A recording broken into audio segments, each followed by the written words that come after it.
రాంచీ వేదికగా ఇంగ్లాండ్తో జరుగుతున్న 4వ టెస్టులో టీమిండియా పట్టు బిగించింది. అంతకుముందు భారత స్పిన్నర్ల ఉచ్చులో చిక్కుకున్న ఇంగ్లాండ్ రెండో ఇన్నింగ్స్లో 145 పరుగులకే కుప్పకూలింది. భారత బౌలర్లలో అశ్విన్ 5 వికెట్లు పడగొట్టగా కుల్దీప్ యాదవ్ 4, జడేజా 1 వికెట్ సాధించారు. ఇక మూడో రోజు ఆట సందర్భంగా ఓ ఆసక్తికర సంఘటన చోటు చేసుకుంది. భారత middle order batter Sarfaraz Khan పై రోహిత్ శర్మ కాస్త సీరియస్ అయ్యాడు. ఇంగ్లాండ్ రెండో ఇన్నింగ్స్ 47 ఓవర్ వేసేందుకు స్పిన్నర్ కుల్దీప్ యాదవ్ సిద్ధమయ్యాడు. ఈ క్రమంలో కెప్టెన్ రోహిత్ శర్మ ఫీల్డింగ్ మార్పులు చేస్తూ సర్ఫరాజ్ను సిల్లీ పాయింట్లో ఉండమని సూచించాడు. అయితే సర్ఫరాజ్ ఖాన్ హెల్మెట్ ధరించకుండానే సిల్లీ పాయింట్లో ఫీల్డింగ్ చేయడానికి సిద్ధమయ్యాడు. దీంతో సర్ఫరాజ్ పై కెప్టెన్ రోహిత్ సీరియస్ అయ్యాడు. నువ్వేమైనా హీరో అవ్వాలనుకుంటున్నావా అని సర్ఫరాజ్ కు స్వీట్ వార్నింగ్ ఇచ్చాడు. ఈ క్రమంలో కేఎస్ భరత్ హెల్మెట్ తీసుకొచ్చి సర్ఫరాజ్ కు అందించాడు. ఇందుకు సంబంధించిన వీడియో ప్రస్తుతం సోషల్ మీడియాలో వైరల్ గా మారింది.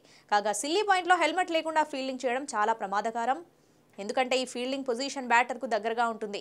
అంతకుముందు ఈ మ్యాచ్లో ఇదే స్థానంలో ఫీల్డింగ్ చేస్తూ సర్ఫరాజ్ అద్భుతమైన క్యాచ్ను అందుకున్నాడు.